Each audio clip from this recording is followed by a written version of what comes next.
Hi guys, I hope you're all well and welcome to episode 134 of the Layton Fitness Podcast. So in this specific podcast I'll be discussing 3 things I wish I'd focused more on when I first started training. So these are 3 things that if you're not doing currently, you can start applying these now and start seeing superior results. So like many people, when I first started training, I was making all kinds of mistakes, and now I've been training for over 9 years. I can kind of look back at my training career and think there's a few things that if I'd have focused more on when I first started training, I would have got much quicker results. The first thing I wish I'd focused more on is tracking my food intake. This really is the key ingredient with regards to your nutrition within the fat loss phase and the muscle building phase. You want to have, if you don't have an idea of how many calories you're eating on a day-to-day basis, even if you start, for example, seeing some progress within the fat loss phase, as soon as you reach a fat loss plateau, which will happen within any given fat loss phase, you don't know how to make changes. You don't know how many calories you're currently eating, therefore you don't know how many you should cut them by to continue creating the energy deficit needed for fat loss, to continue seeing progress. On the flip side, within the muscle building phase, the same applies. As soon as you reach a muscle building plateau, you need to increase your calorie intake, as calories need to be continuing to increase over time to create the energy surplus. You don't know how many calories you're currently eating.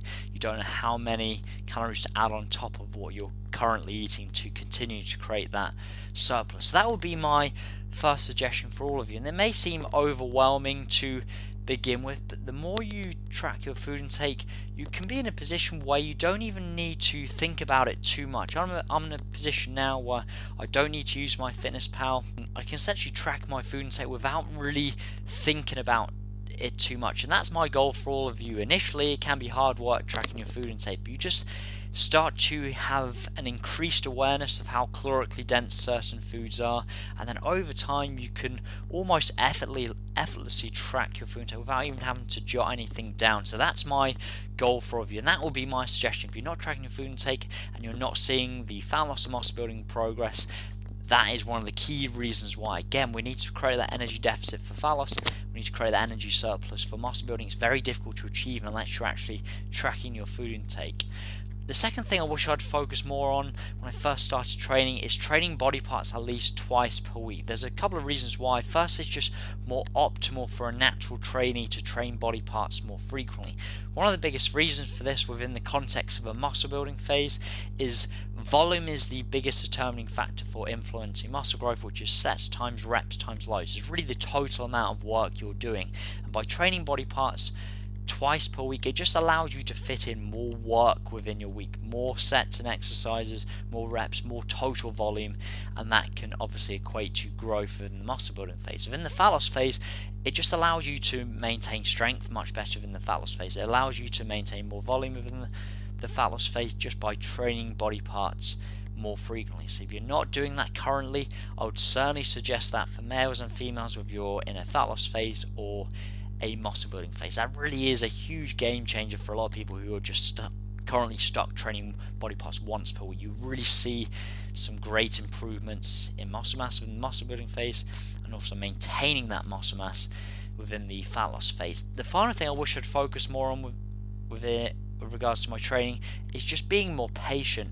It really does take a long time to kind of build your dream physique, to build a lot of muscle mass, to lose a lot of body fat. It really does take a long time, and I wish I'd been more patient and focused more on the process as opposed to the outcome, focusing more on the nutrition, the training, rather than the scale weight or how I'm looking in the mirror. And unfortunately, people want results tomorrow. They want results as quickly as possible. It just does not happen, unfortunately, and I think that's where a lot of people get discouraged. They stick with something for a period of time, they give up, or they move on to something else, rather than actually sticking with something for an extended period of time. And that would be my suggestion for all of you. Really be patient, focus more on the process, the nutrition training component being as consistent as you can every single day. Do that over a long period of time, and you will see progress, whatever you're trying to achieve, whether it's building muscle or losing body fat. So hopefully that's been useful.